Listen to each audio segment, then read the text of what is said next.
فيلمنا بيبدأ مع عمال مصنع عاملين احتجاج بسبب ان الراتب بتاعهم صغير، وبيحصل اشتباك ما بين عمال المصنع والحراس، وبيفضل الاتنين يضربوا في بعض لحد مدير المصنع ما بيتكلم في المايك وبيسمح بدخول 2 من العمال عنده عشان يقولوا مطالبهم بشرط ان الباقيين يروحوا لبيوتهم ويوقفوا الاحتجاج. وبنشوف واحد من ضمن العمال اسمه ريو وبيتطوع ان هو اللي يدخل عند المدير، لكن المدير بيرفض دخول ريو ده بالذات، فبيدخل 2 من اصدقاء ريو وبيروحوا الباقيين على بيوتهم. وبنشوف ريو وهو في بيته مع زوجته وابنه واللي بيكون اسمه سانكاكا، وبيسأل سانكاكا والده عن سبب الاحتجاج، فبيقول له ريو انهم كانوا بيعترضوا عن ظلم المكان ليهم وقرروا انهم يتكلموا، وبيطلب ريو من ابنه سانكاكا انه ما يسكتش عن الظلم ابدا. وبنروح لتاني يوم وبيصحى سانكاكا من نومه وبيلاقي والده رجع للمصنع من تاني عشان يحتج مع باقي العمال، وده بسبب انهم عرفوا ان العمال اللي دخلوا امبارح للمدير ما روحوش بيوتهم لحد دلوقتي. وبتاخد زوجة ريو وابنها سانكاكا وبيروحوا عشان يزوروا زوجات العاملين دول ويطمنوا عليهم، وهناك بتشوف زوجة ريو ان العامل موجود في بيته عادي على عكس ما هم كانوا فاكرين، وبتفهم ان دي مكيده من صاحب المصنع عشان يوقع زوجها، وده لانه عارف ان ريو هو اللي بيشجع العمال على انهم يحتجوا ويتظاهروا وما يسكتوش على الظلم. فبتجري زوجة ريو على المصنع عشان تلحق زوجها وتفهمه اللي بيحصل، لكن في السكه بتقع وبتتصف رجليها، فبيطلب ابنها انه يروح هو لوالده ويفهمه. وبمجرد ما بيوصل سانكاكا على المصنع بيلاقي والده ريو اتقتل، وبيفضل الطفل يعيط على والده، واثناء ما هو بيعيط فجاه بينزل المطر وبيلمس سانكاكا موجة برق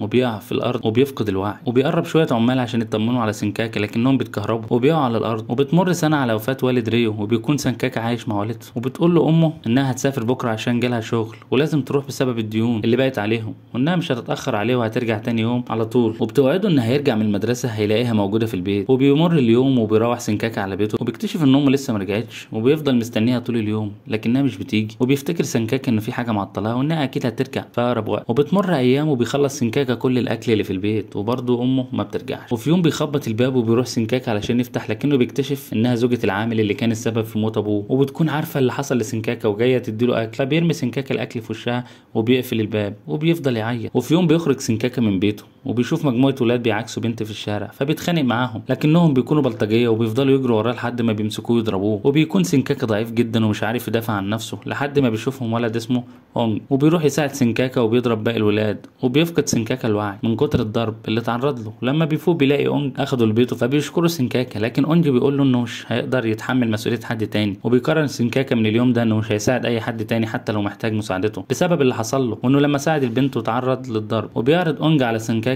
انه يعلمه فنون القتال عشان ما يحتاجش حد يدافع عنه بعد كده، وبيوافق سانكاكا. واثناء ما هو بيتعلم بيبقوا صحاب جدا، وبيقول له اونج ان في قطر بيعدي على القريه بتاعتهم دي مره واحده في السنه، وانه ميعاده هيكون تاني يوم، وبتكون دي الوسيله انه يخرج من القريه، وده لانه زهق من المكان وما بقاش عارف يعيش فيه. فبيطلب سانكاكا من اونج انه ياخده معاه، وبيوافق ويروح معاه على القطر، وبيكونوا مضطرين يركبوا القطر وهو بيمشي لانه ما بيقفش عندهم في القريه. وبينجح اونج انه يركب القطر على عكس سانكاكا اللي ما بيكونش قادر يلحقه، وبيفضل محبوس في القريه دي. وبيخسر اونج صديقه الوحيد وبيرجع لبيته، وبيبدا يشتغل في اي حاجه يلاقيها قدامه عشان يعرف يصرف على نفسه. وفي يوم وهو بيشيل شكاير بيجيله نفس العصابه اللي ضربته قبل كده، لكن سانكاكا بيخاف لما بيلاقيهم مجموعه كبيره فبيجري عشان يستخبى منهم. وبتقف عربيه فيها ست وراجل واللي بيكونوا شايفين الولاد اللي بيجروا ورا سانكاكا فبيركبوه معاهم علشان يهربوه. واثناء ما هم في العربيه بتعرف الست ان سانكاكا عايش لوحده، وبتعرض عليه انهم يتبنوه، لكن سانكاكا بيفتح باب العربيه وبيهرب، وده لانه بيبقى لسه عنده امل ان والدته ممكن ترجع. وبيكبر سانكاكا وبيبقى شاب كبير وبيكون شغال فني تصليح في مصنع جرايد. وفي مكان تاني بنشوف حفله لاعضاء البرلمان، وبيكون رئيسهم واحد اسمه بنكور،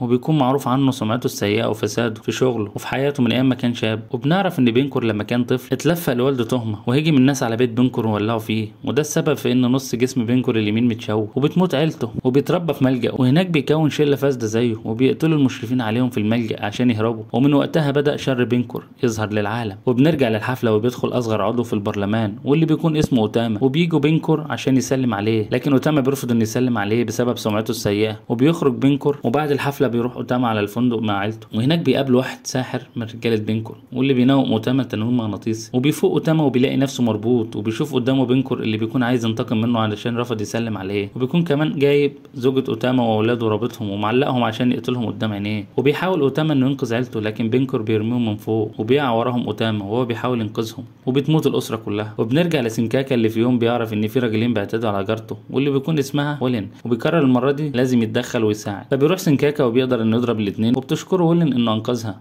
وبيمشي وبيسيبها. وبعدها بشويه بيقابل سانكاكا العصابه من تاني، وبتفضل تطارد لحد ما بيقع من فوق مبنى وبيكون المطر غزير جدا، وبتمسك موجة برق في جسم سينكاكا مرة تاني وبيفقد الوعي، ولما بيفوق مش بيحس بأي وجع وبيروح على بيته. وتاني يوم بتسيب هولين أخوها الصغير عند سينكاكا وبتطلب منه إنه ياخد باله من الطفل لحد ما ترجع من الشغل، لكن سينكاكا بيتأخر على شغله وبيكون مش عارف يتصرف مع الطفل ازاي، فبياخدوا الشغل عند أخته هولين واللي بتكون شغالة في سوق خضار. وهناك بيقابل سينكاكا العصابة من تاني، وأثناء ما هو بيتخانق معاهم بيكتشف إنه بقى عنده قدرة بصعق أي حد عن طريق موجات بيطلعها من إيده، وبيقضي على العصابة كلها. وبيفرح لأنه أول مرة يحس إن البرق اللي اتعرض له بقى له أي لازمة. وبيعرف سينكاكا انه بقى عنده قوه خارقه يقدر يستخدمها وقت ما يحب. وبتروح هولين لسينكاكا وبتقول له ان نفس العصابه اللي طردته بتطاردهم هم كمان في شغلهم في السوق وعايزين يسرقوهم، وبتطلب من سينكاكا انه يساعدها، لكنه بيرفض وبيقول لها انه مش متاكد انه لو كان هيقدر يهزمهم مره تانية ولا لا. لكن بعدها بيعرف ان العصابه ولعت في السوق وان كل الناس اللي هناك خسرت شغلها، وبيحس بالذنب لانه كان في ايده يساعدهم وهو اللي رفض. وبيقرر انه ينتقم من العصابه دي، وبيبدا انه يستغل اي موجه برق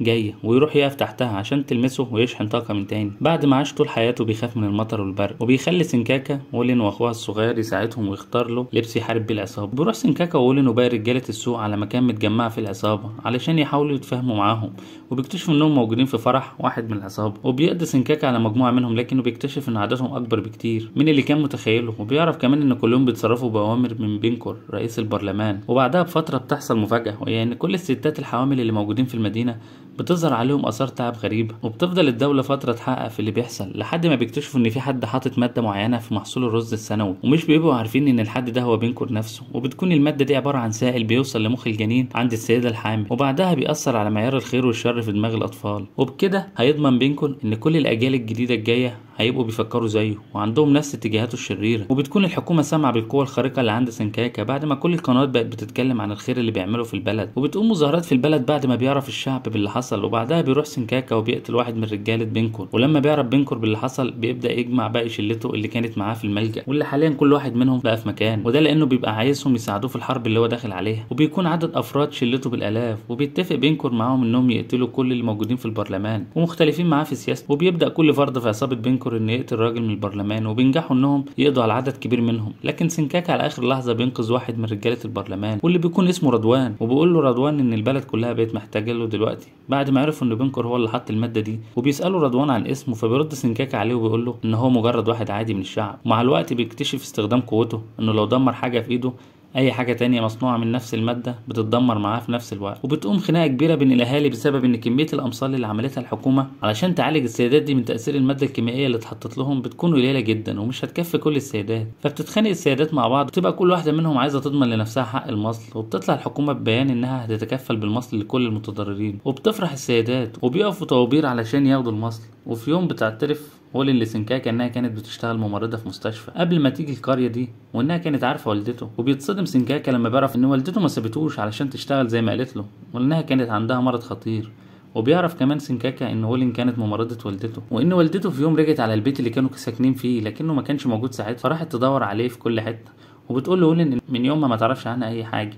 فبيقرر سينكاكا انه يسافر ويدور على والدته. في نفس الوقت بيعرف رضوان ان بينكور كان عامل خطه تانية، وهي انه لعب في المصل اللي بتوزعه الدوله وحط ماده تانية هتخلي الاطفال يحصل لهم تشوهات خلقيه. وبيتصل رضوان على سينكاكا وبيلحقه قبل ما يسافر، وبيطلب منه يوصل لبينكور عشان هو الوحيد اللي هيقدر يوقف توزيع المصل. لكن في نفس اللحظه بيتفاجئ سينكاكا ان بينكور هو اللي جاي لحد عنده، وبيكون معاه رجاله كتير. وبيبدا بينكور ورجالته يهجموا على سينكاكا، وبيحاول سينكاكا انه يستخدم قوته لكنه بيفتكر ان بقاله كتير ما تعرضش للبرق وبالتالي قوته مش هتشتغل. وبيحاول انه يستخدم طاقته العاديه وانه يضرب رجاله سينكاكا، لكن واحد منهم بينجح انه يجرحه في رجله. وبيروح بينكور ورجالته وبيكتفوا اولين واخوها وعامل المصنع اللي كان بيساعد في قتل العصابه. لكن فجاه بتيجي امطار وبيحصل برق، وبينجح انه يشحن قوته من تاني وبيضرب كل الرجاله اللي باقيه. وبعدها بينقذ اولين واخوها وبيطعن بينكور في بطنه. وفي نفس اللحظه بيوصل رضوان لعندهم وبيسال رضوان عن السبب اللي خلاه يعمل كده. فبيجاوبهم انه كان عايز كل اطفال المدينه لما يتولدوا ويكبروا شويه يبداوا يقتلوا ببعض عشان يبقوا شبهه لما كان طفل، وما يحسش ان هو لوحده اللي كان طفل بيقتل اي حد يضايقه. وبيتصل رضوان باصحاب العربيات اللي بتوزع المصل وبيأمرهم يوقفوا كل حاجه وما يدوش اي سيده المصل. وبيروح سينكاكا عشان يتاكد ان مفيش حد اخذ المصل. وفي الطريق بيقابل عربيه من اللي معاهم حموله المصل، وبتجيله فكره وهي ان يمسك واحده من الامصال اللي موجوده في العربيه ويدمرها باستخدام قدرته الخارقه. وبالتالي كل الامصال اللي اتعملت بنفس تركيبه المصل دي هتتدمر في نفس الوقت. وبتنجح خطه سينكاكا، وبكده يبقى انقذ كل سيدات مدينته وانقذ الاطفال بتاعه الجيل القادم من المصل اللي كان هيدمرهم ويدمر انسانيته. وما بقاش عنده اي هدف في حياته غير انه يوصل لوالدته. وبكده يكون الفيلم انتهى. اتمنى يكون تلخيص الفيلم ده عجبكم، بس ما تنسوش في نهايه الفيلم تعملوا لنا لايك وشير واشتراك في القناه وتفعلوا الجرس عشان يجيلكم كل جديد. من قصص السينما.